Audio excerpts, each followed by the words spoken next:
Up next on Business Access, Gary Matalon of the KLE Group reveals the serious side of a successful entertainment business and its true value to the local economy. You talk about things like Walt Disney, you talk about people like Richard Branson, you talk about the Las Vegas Strip, and the reality is entertainment, people don't view it as a business, but it's an enormous business.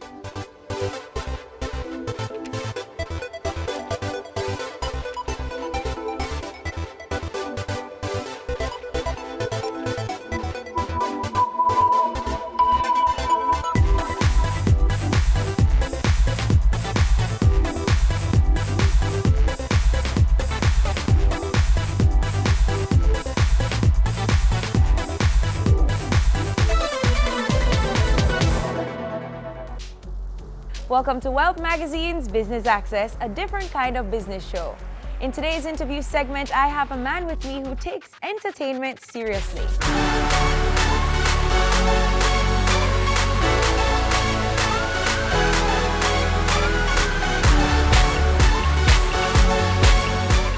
Gary Matalon, CEO of the KLE Group, better known as Kingston Live Entertainment. Welcome, Gary. Thank you very much. So you are aiming to take Brand Jamaica to another level, past where it is right now. Absolutely. What I love about your story, Gary, is that your background is actually in construction, project management, and business administration, yet you are spearheading an entertainment company. Growing up in a family that already had an established business, what was that like?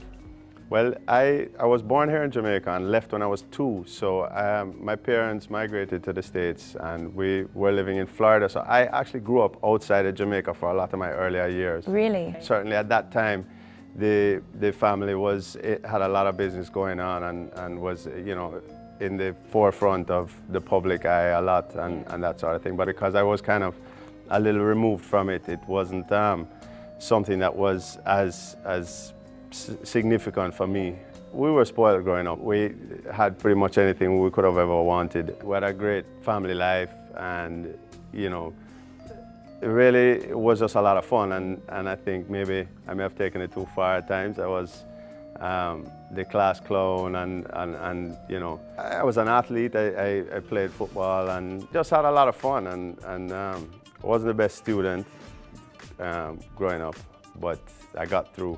I scraped by. I did what I needed to do to get by and no more. I really tried to do the absolute least I needed to do. Straight out of high school, I came back to join the family in the construction business. Of course, at that point, I didn't have any theoretical training of any kind other than basic high school, which I barely scraped through. So I was kind of put out in the field to work at a very basic level. I remember starting in the sewer and water department at Greater Portmore and then moved into surveying. Actually started surveying and then went sewer and water, and it was just not very elegant. It was interesting to me and I think I did pretty well at it, even though it was very basic work. Showed enough potential that one of my cousins, Peter Matalon at the time, who I always had a great relationship with growing up, had said to me, listen, you know, you need to go back and further your education or you're going to be in the trenches forever. And I thought that was quite fine, but he decided that that I needed to do more, and of course I was always getting encouragement from my dad at the time. I decided to investigate it. I looked at different schools and I was comfortable with Florida, so I ended up going back to Florida to do my undergrad.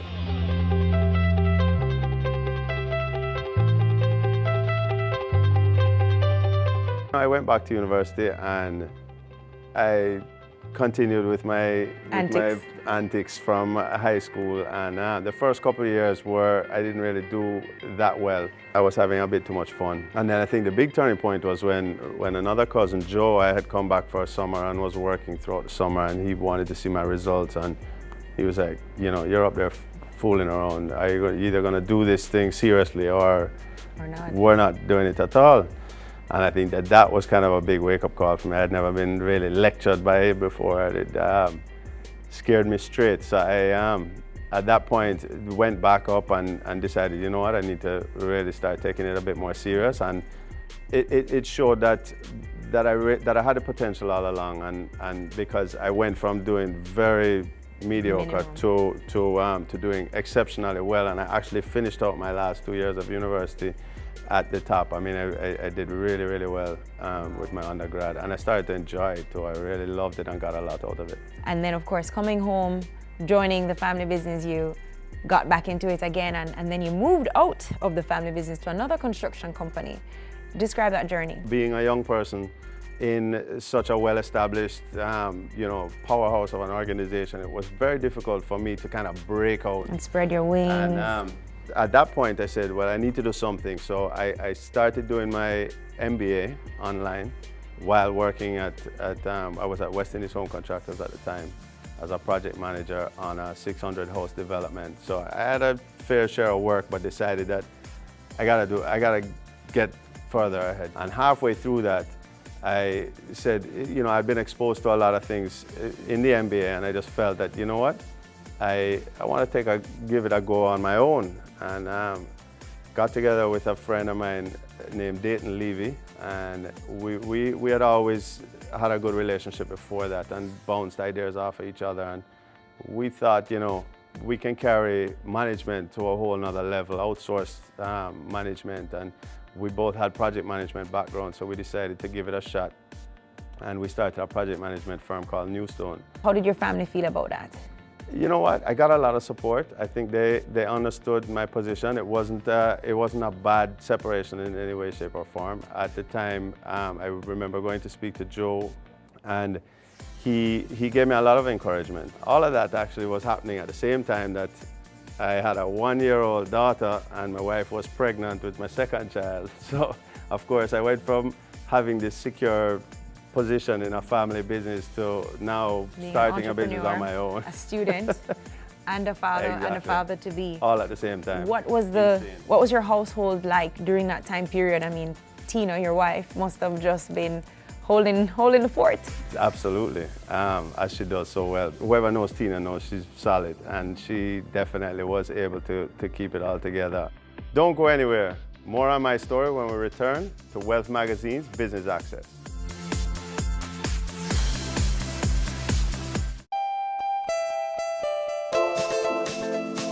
You're in your Newstone, your new business, you left your family business, and how on earth did KLE come into play? We started Newstone with one project, and shortly after we started Newstone, that project fell through. It never ended up coming off of the ground. So of course, here we are, Dayton and I, we have this new company and no work.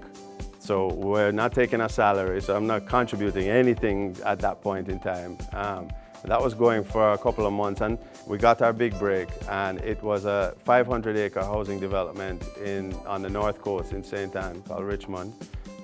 We were building it for Lee Issa, the hoteliers, and it had me on the north coast a lot, so spending a lot of time down there. And how I got involved in KLE is that at the same time, Kevin Burke was also in the Ocho Rios area working with Chris Blackwell at Island Village and doing all the marketing for Chris's properties. He had said to me that, a couple of the guys were interested in getting involved in this whole entertainment thing if I was interested in investing. And as you said earlier, it definitely was not my area of expertise. Yeah. It wasn't anything that I was involved in other than as a customer, because I definitely enjoyed partying and going out and stuff like that one. I really was getting involved more as a financial investment than an actual operating partner.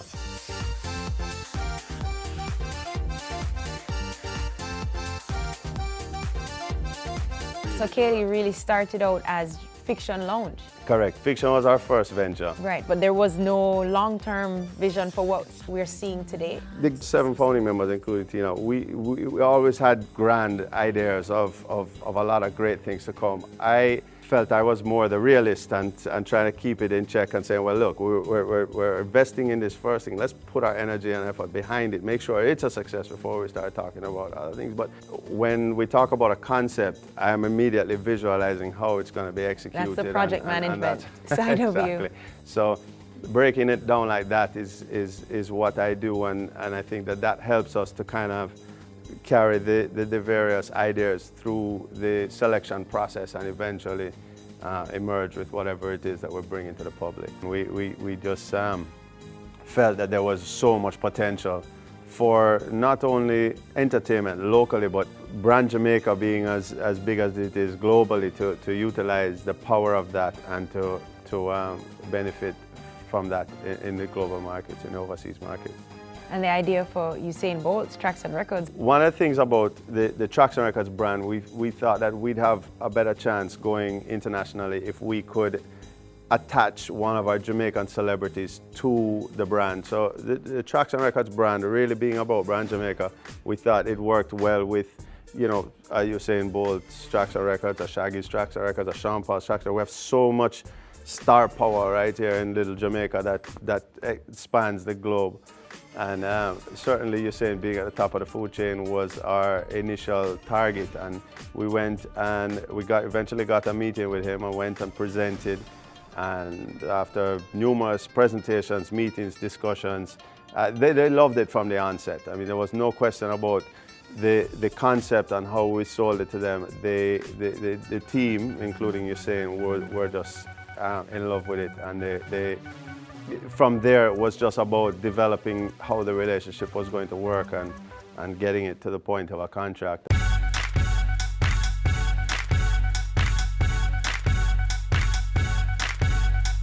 Share with me on the future of Kaylee. We decided to take those learnings and that success and build another nightclub, which we're in the process of doing now, which is going to be in Portmore. And it's going to be a sub-brand of the fiction brand. It's going to be called Famous, and that's going to be opening soon. On the Traxon Records side, we're actively in discussions with people for locations on the North Coast. We're looking at Falmouth specifically and Montego Bay. Also, we are putting a big emphasis on the whole franchising push, so we're ready to take it overseas. We've also gone beyond that, and in keeping with our whole entertainment and lifestyle offerings, we have struck a deal with Supreme Ventures, who are, you know, one of the largest publicly traded companies in Jamaica. And we're going to collaborate on a gaming lounge, a premium gaming lounge, which is actually going to be located between Fiction and Traxon Records. So you've taken over Marketplace. For us, it completes our entertainment ecosystem that we're trying to develop here.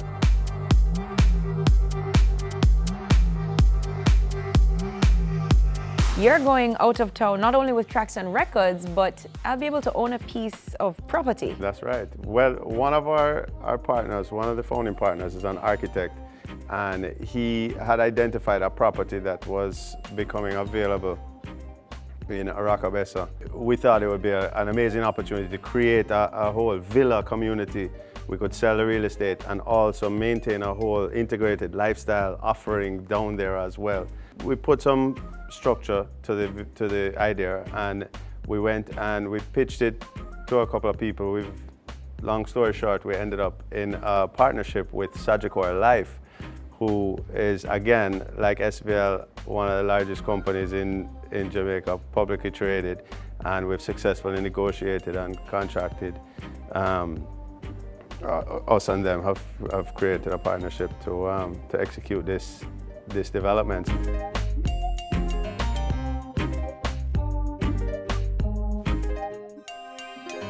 I like what you said earlier about creating an entertainment ecosystem. You know, you think entertainment and you don't think business. The upside is huge. I mean, we have seen where we've taken a business, you know, in the middle of a depressed economy, a global recession, and just grown the revenues consistently year in and year out. And it says a lot for the potential of the entertainment industry on a whole. You know, people need that release. People need to go and enjoy themselves. And if you have a solid concept with your uniqueness in the market and the relevance to the people you're speaking to, you can execute well. You can do well. I mean, we've proven that.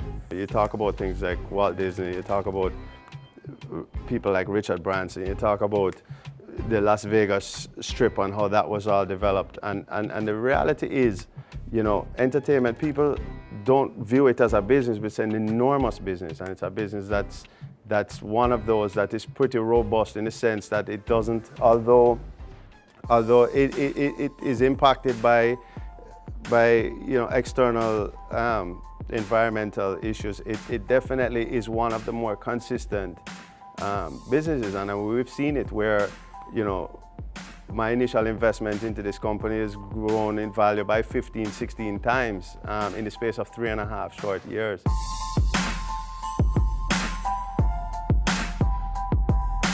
Your team is so big, and you guys all held it together in that time period, which is amazing. Talk about the team. The founding members, Tina and myself. Tina has a marketing background, and as I said, operations minded, and we have Kevin Burke, who is also a marketing mind. Craig Powell, who has a lot of operational experience as well in his past, working in hotel business and also having involvement in nightclubs and stuff like that before. We have David and Stephen Shirley, both excellent business people, have their own businesses very successfully. David also is in sports as well through one of his other businesses. So the whole link with Tracks and Records and being a home for sports. That's organic right there.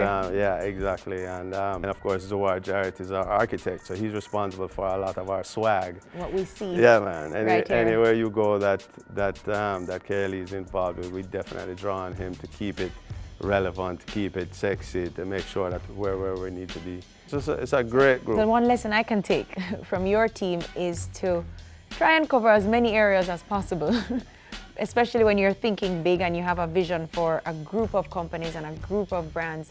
Just ensure that you have a lot of different strengths on your team. Absolutely. I don't know any one person that can do it all, and I certainly can't, and I don't want to. So for me, it's important to surround yourself with good people. Before we close, I must ask you, what does the word wealth mean to you? The word wealth. The wealth for me is 360 degrees. It's a total package. It's not about just finances alone. Wealth has to do with obviously health, happiness, certainly being financially stable and comfortable is a big part of it as well. But to be wealthy is definitely the total package. It's everything. Definitely.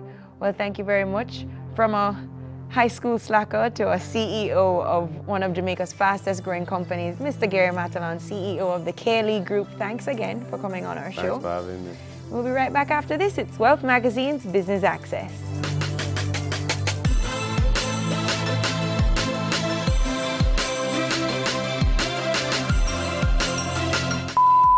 When we return, what?